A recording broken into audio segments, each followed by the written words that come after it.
ছাত্র শিবির কোনো জায়গায় ফোর্স অ্যাপ্লাই করতে চায়, কোনো জায়গায় তারা জোর জবরদস্তি করতে চায়, আমার শিবিরের লোকেরা ব্যক্তিগত কারণে, কারো নিজস্ব খায়েশের কারণে কোনো মানুষকে ব্যবহার করছে, এই রাজনৈতিক কারণে কি হবে? আমার বিরুদ্ধে মুর্দাবাদ জিন্দাবাদ করার জন্য ওকে আমি দাওয়াত দিয়ে নিয়ে যাব। আমি যতক্ষণ থাকবো ততক্ষণ সে মুর্দাবাদ জিন্দাবাদ, যখন আমি থাকবো না মুর্দাবাদ জিন্দাবাদ সব কবরবাদ হয়ে যাবে। শিবিরের লোকেরা খুব কেয়ারিং হয়, they care each and every one, they care. একজন ছোট ভাইকে সে অ্যাবিউজ করতে চায় না, মিসইউজ করতে চায় না, বরংস গাইডেন্স দেওয়ার ব্যবস্থা করতে চায়। আমি যদি তোমাকে মিসইউজ করি, একে যদি আমি মিসইউজ করি রাজনৈতিক কারণে কি হবে? আমার বিরুদ্ধে মুর্দাবাদ জিন্দাবাদ করার জন্য ওকে আমি দাওয়াত দিয়ে নিয়ে যাব। আমি যতক্ষণ থাকবো ততক্ষণ সে মুর্দাবাদ জিন্দাবাদ, যখন আমি থাকবো না মুর্দাবাদ জিন্দাবাদ সব কবরবাদ হয়ে যাবে। তো এর মতো একটা তোমাদের বিশ্ববিদ্যালয়ের এরকম একটা নেতৃস্থানীয় লোক, তাকে আমি মিসইউজ করতে পারি? সম্ভব এটা? যদি আমি তাকে মিসইউজ করি তা আমার স্ট্যাটাস কি হবে? আমার স্ট্যান্ডার্ড কি হবে? আমি কিসের রাজনৈতিক নেতা হব? আমি যদি একটা অধস্তন ছাত্র সংগঠনের মানুষকে সম্মান করতে না পারি, ডিগনিটি দিতে না পারি, রেসপেক্ট করতে না পারি, ইজ্জত দিতে না পারি, আর মিসইউজ করি নিজের সুবিধা অসুবিধা মতো, তাহলে তো young generation will be misused.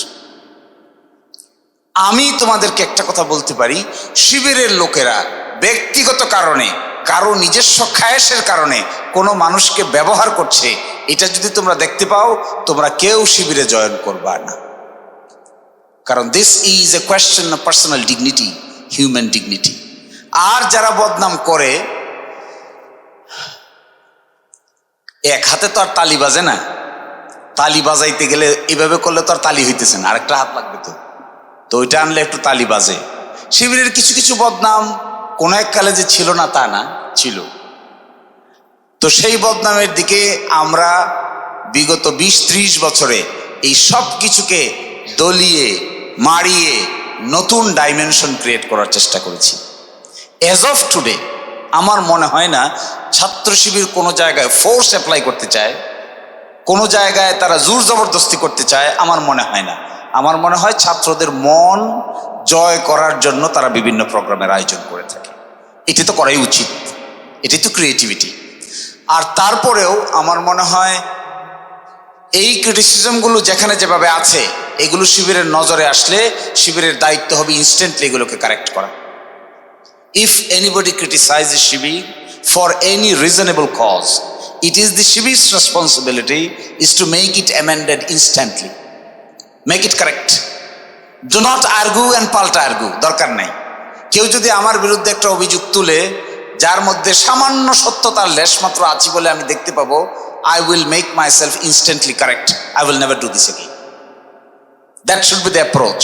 ওটা বলার দরকার নাই যে আমি এই কনটেক্সটে পড়েছিলাম দেখে এটা করেছি, ওই কনটেক্সটে গেছিলাম দেখে এটা হয়েছে, ওইখানে আর কেউ ছিল না দেখে আমি একা ছিলাম। এই ধরনের আর্গুমেন্টের চাইতে প্লজিবল আর্গুমেন্ট হলো, ছাত্র মানুষ তো, আচ্ছা তুমি ছাত্র, বিশ্ববিদ্যালয়ের শিবির যারা করে তারাও ছাত্র, they may commit mistake. If they commit any mistake, if they make it correct instantly, তাহলে ইউ শুড হেল্প হিম। তুমি যদি কোনো কারণে মিস্টেক করো, তাহলে তোমার মিস্টেক যদি একবার করো, দুইবার করো, তিনবার করো, কারেকশন হয়ে যায়, তাহলে এই মিস্টেকের আর কি ভ্যালু থাকে? Mistake is a mistake, always mistake. এই জন্য শিবিরের ভাই যারা আছে এরা একেবারে 100% তুলসী দোয়া পাতা, এই সমস্ত আর্গুমেন্ট করার কোনো প্রয়োজন নাই। If Shibir finds anything difficult, any problem, any mistake, it is the Shibir's responsibility is to make it correct instantly. That should be the approach. মানুষ তো ভুলও হবে, এটা শুদ্ধ করে নেওয়ার মতো ক্যাপাসিটি থাকতে হবে। এটার নামই হলো এরর। এই এররটাকে যারা শুদ্ধ করে নিতে পারে তারা পারফেক্ট হয়, যারা শুদ্ধ না করে উল্টা আর্গুমেন্ট দেয় এরা পারফেক্ট হয় না, এরা হয় হলো স্টাম্বলিং ব্লক, স্টাবর্ন। তো স্টাবর্ন শিবির হবে না, এটা আমার এক্সপেকটেশন। Thank you.